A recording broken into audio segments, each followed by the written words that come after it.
Welcome back to another episode of Harmonious at Lunch, the show that fuels your business success. I'm Brandon Gano, your host and guide through the world of harmonious business growth.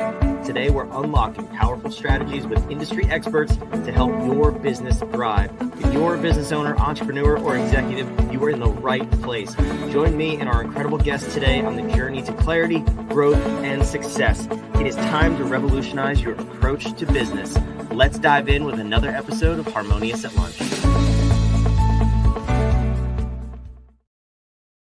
Welcome in. We got more harmonious, more bite-sized business advice for you. And I'm excited for today's episode. So usually if you are a longtime listener or subscriber, first of all, thank you. Welcome in. If you're not, hit the subscribe button wherever you're watching or listening. But you know that we usually talk about business. We have experts on this show. We talk about business, mindset, health, whatever your overall well-being is. Very rarely do we have a business story or a story of a journey. And I'm excited to dive in with my guest today about starting a podcast, which, hey, guess what? I have done that here too. So this is going to be a cool story to kind of compare notes, see where we're at, and what is it like to actually start something from scratch and build it, and where do you take it from there? So before we go any further or dive into that story, let me welcome my amazing guest, Nick Barellano. How are you, sir? Welcome to the show. Hey, thank you for having me. I'm so honored to be here. I am super excited to have you. So you started a podcast recently. So let's start kind of at the beginning. I always love to find out like what made you want to start a podcast?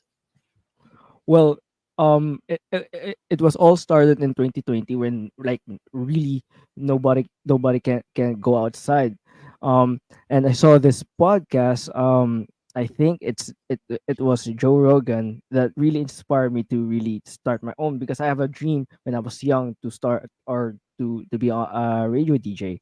And when 2020 kicked in, like nobody really, is getting out, especially here in the country, because all of a sudden, there's this quarantine. Um, then that that 2020 failed dramatically because I still don't know what's my market is, what's my niche is. It's like basically just recording on the camera and doing something, talking about something. And I don't advise that for young people out there. That's not a good strategy. But it really kicked in and became a real company this year because it hits something that really I think most people can relate to, where you're in a job, um because at the time I was starting a logistics company with my college friends. Then we ran that around a year and a half. Then all of a sudden, that mid year of that point, there's this niche or an itch that I want to do a podcast again. I want to start a media company, because in my mind I know what to do now. I know what's gonna happen. I know what's the mistakes gonna be. So I'm trying to avoid that. And around around 2022, I started what Social Media Technology Inc., which was the first media company that I started, and it failed dramatically because one of my founders took off with all the money that's Ooh. supposed to be in the company. So that was a rough road. Then, even though that was, the starting point, I still pushed to start a podcast, which is the first version of this show, is the Nick Barellano Show. That time it was called the Nick Barellano Podcast, where essence is all about unfiltered conversation. The problem is, I'm still in that problem or issue that I don't know what's my market niche is. Mm. I don't know where my voice fits in, because I have a lot of, know, I wanna tackle most of everything, like politics, sports, that sort of thing. But the problem is, that's not the reality of it. The reality of it, you have to choose a market. Then when you about to want to expand, or you feel like you want to grow more, that's where you become, try to reach out to another market. But if you're gonna start on something like this, something brand new, you have to really um, choose a market niche, then begin from there. Yeah, so that's an interesting story actually, because so as a consultant for small businesses, entrepreneurs, um, we typically work with the upper 6 to 7, 8 figure revenue companies. So when we're coming into a company, they're established. But what I see a lot in the small business and startup market, that under 100K in revenue, is a lot of the mistakes that you just talked about. So I heard two separate things that are really, really important. I just want to highlight for the listeners, because like I said, so many people make these same mistakes. They're not even mistakes, it's just oversights in starting a business. Your first podcast, what I heard was you lacked a very clear mission and you lacked Mm-hmm. vision for the podcast, and ultimately that's why it failed. You didn't know who you served, you didn't know where the podcast was going. Again, not your fault. You had the idea to start a podcast and you just chased it.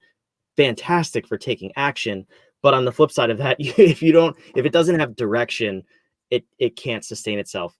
The Bible famously says, without a vision the people will perish. Well, the people is yourself in that scenario, and that Mm-hmm. happened. On the other side, the business you started with a business partner that ran away with all your money. um, First of all, I'm sorry to hear that, because that must have been incredibly painful.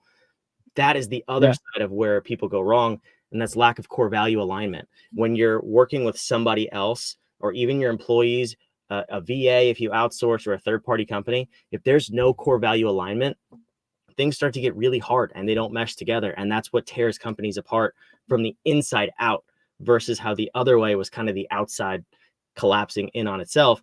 So you saw both sides of it, which is really, really Mm-hmm. interesting, in two different companies. Um, and I'm not going to say that's a super unusual or unique story. A lot of people follow that path. So now when you're starting this podcast, the Nick Barellano Show on YouTube, and I'll put that on the screen here while we're talking too. So if you want to follow Nick, if you want to go check out the podcast, it'll be on the screen. It'll be in the show notes as well. You can go check out his show. But I'm curious, now that you have that experience under your belt and you're starting to open up the airwaves, if you will, to this new style of conversation, I would argue that Joe Rogan does the same kind of thing. Like, he doesn't have really a niche. And I'm firmly against, again, for you listening, if you've heard this show, I'm firmly against niching. And we don't believe in niching to an industry or a conversation. You niche to the need. So Nick, what is the need in the marketplace that you have a unique voice on, that you're going to attack with your new show? um I think for most people that can relate to this, especially living here in the Philippines, we don't have a lot of media that talks about a certain type of issue, especially in politics, because of the red tagging and that sort of thing.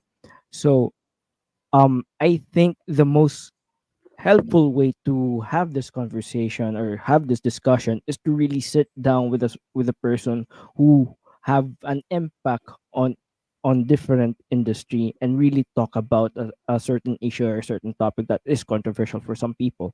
Like, for example, uh, I have a guest that is coming soon in the podcast, is where uh, he was a leader in this small barangay though. So in a context, barangay is like a small community there in the US. Um, it's like a county, that sort Mm-hmm. of thing. So he is a leader of that community. Now, what we talked about in that podcast or in that episode is we talk about a certain things, especially the budget issue, or not a lot of people really understand how the budgeting is, especially in the government side. We talk about several projects, that sort of thing, and I think the most important part there is, especially in politics, is to really have an open conversation um, about, I don't know, certain issues for other people. Like, for example, um, a lot of people have this issue about um, budgeting the budget that is fitted for their needs and their wants, but they don't need the other things like electricity, water, that sort of thing. So that's the thing that the podcast is targeting. And the last point that I want to make is the show is about discussing a taboo stuff, because there in the US, I think sex is not a taboo, that sort of thing. Please correct me if I'm wrong. I I'm don't not think sure about anything's that. taboo in the States anymore. We're in an Well, that's interesting true. time in our country. So yeah, but I hear what you're saying. That, So some the controversial topics, if you will. Mhm.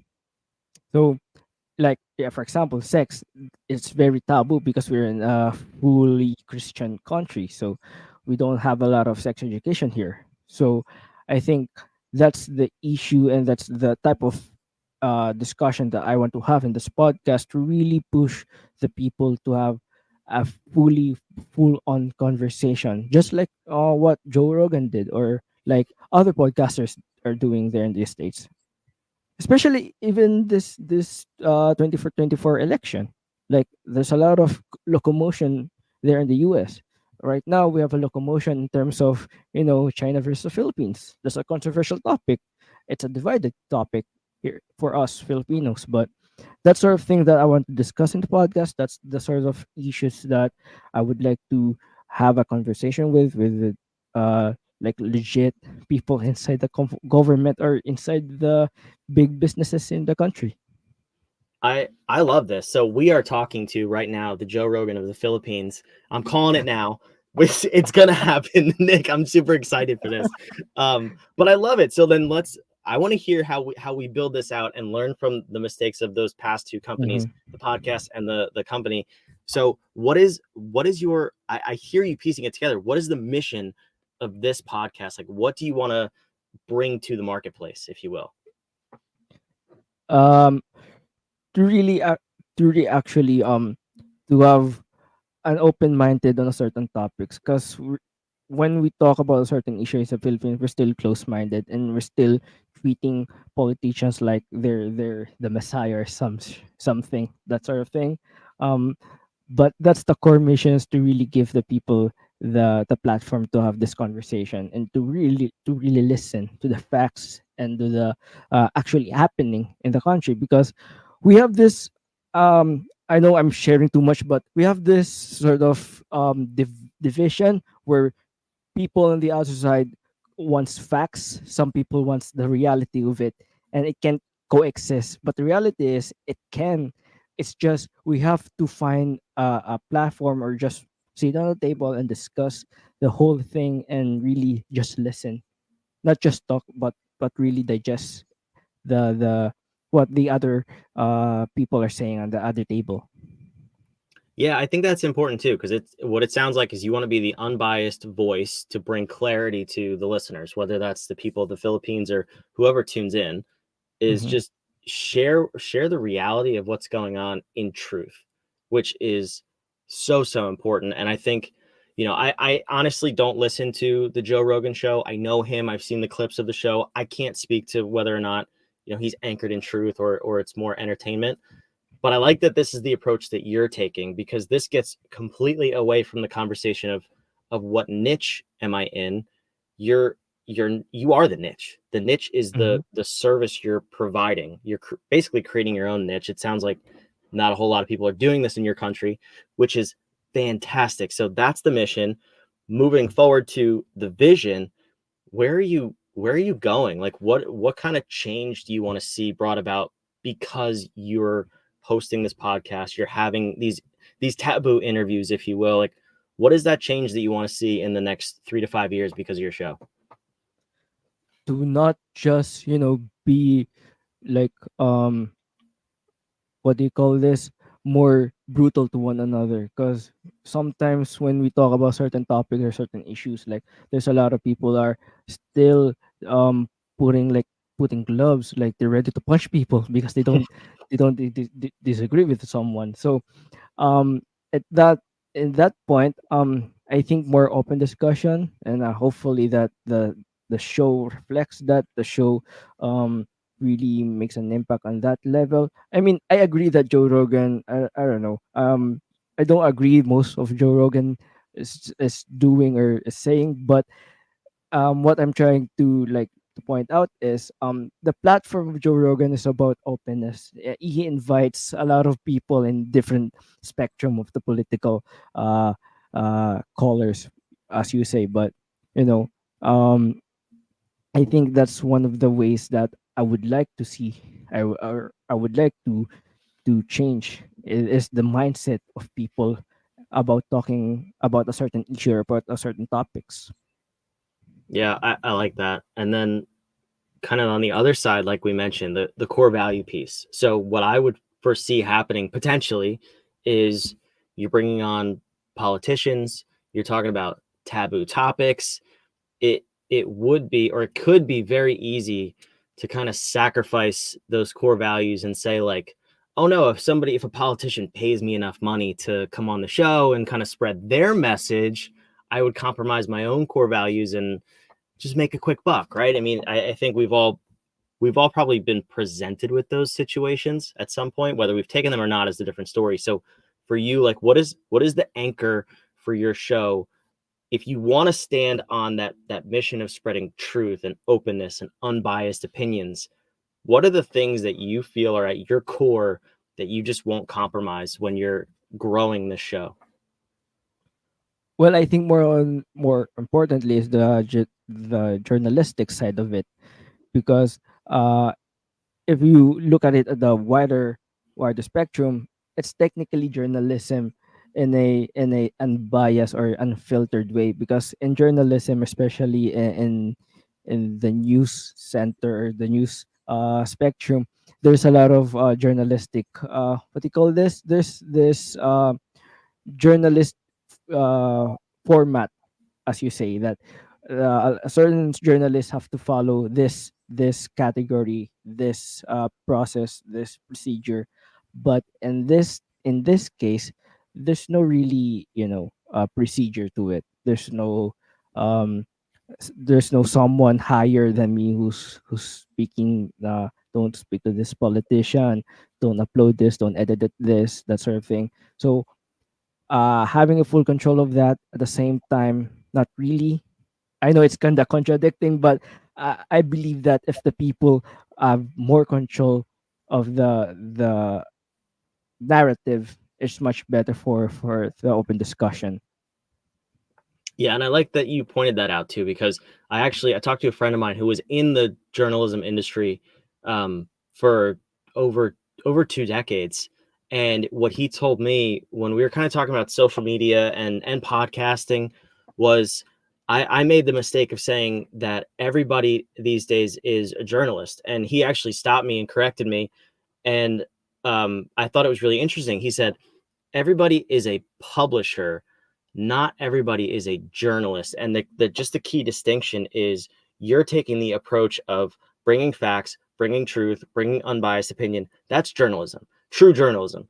Hmm. Publishing is we all have TikTok in our pockets. We can record a video without facts, without truth, without really anything. We can make up a story and publish it, but that's not true journalism. And that's really where all of this started from. That's why we need people like you creating a show like you have to bring the Yeah. truth and the true journalism to light. So I really love this conversation. I love where you're going with it. So we got to wrap this up. If you're watching, again, listening, the link to Nick's show is in the description. It's also on the screen to go find him on YouTube. But tell me, where are you going over the next, let's just say the next year? Like how are you planning to grow this show, grow your audience, and bring on more amazing guests? I would like to invite more politician, or more controversial person in the podcast. That's for sure, and to really, have this a discussion about everything and anything. That's the important part of it, because, especially in YouTube, it's a wide audience that loves to tackle a certain thing or certain issues. That's the thrill of it, having that vision of you can serve a lot of people, not at the same time. Because sometimes, especially in the business or in the podcast space, where there's a sports podcast, they only talks about sports. So your numbers can grow, but in a certain point there's a limit. But for this niche kind of here in the Philippines, it will grow. Hopefully, there's no limit to it. As like, you know, not like any other podcast who have the same kind, let's say, format like this podcast. Yeah, that's fantastic. Nick, I got to thank you for coming on and sharing your story and your journey, and also the path of where you're going. So Again, if you want to follow Nick, if you want to check out the show, it's on the screen. It's in the show notes. Nick, thanks for coming. No, thank you so much for letting me in. I really enjoyed it. Yeah, this is a cool conversation. And I love having Nick here. For you listening, again, if you're not subscribed, please do. Make sure you're following along so we can give you this disruptive business advice 20 minutes a day on your lunch break. But this is why I love this conversation. So back in the beginning of this conversation, I mentioned that a lot of startups and those newer companies under 100K in revenue, they make those 3 core mistakes. So if you take nothing else from this episode, and this is where we start with all of our clients. Remember, we work with 7-8 figure plus entrepreneurs, big companies, established years, decades in business. And we always start with these 3 things because it makes the biggest difference. It's the core values. What do you stand for? What are those immutable laws, some people say, that you will not break in growing your business? You have to have those in place so you don't get into situations where potentially people run away with your money or you have bad partnerships like Nick had. Then you have the mission. Who do you serve? Why do you serve them? What is the injustice in the marketplace that you exist to fight against? And then the vision. I said it before, without a vision, the people perish. It is a biblical business truth. If you don't have a vision, if you don't have a path or something you are chasing, you will never, ever get there. And you'll also have employees that are not motivated to chase that vision and show up to work every day. So have those 3 things, especially if you're newer in business, but even for those of you who are on your 5th, 10th, 20th year in business, you've crossed the 7-8 figure mark. Have those 3 things, revise them, update them, and then build your business around that. You'll be surprised how much easier your business is and how much it grows once you have those 3 things in place. So thank you for listening to this episode. I hope you got some of that bite-sized business advice at lunch, and we'll see you on the next episode of Harmonious at Lunch.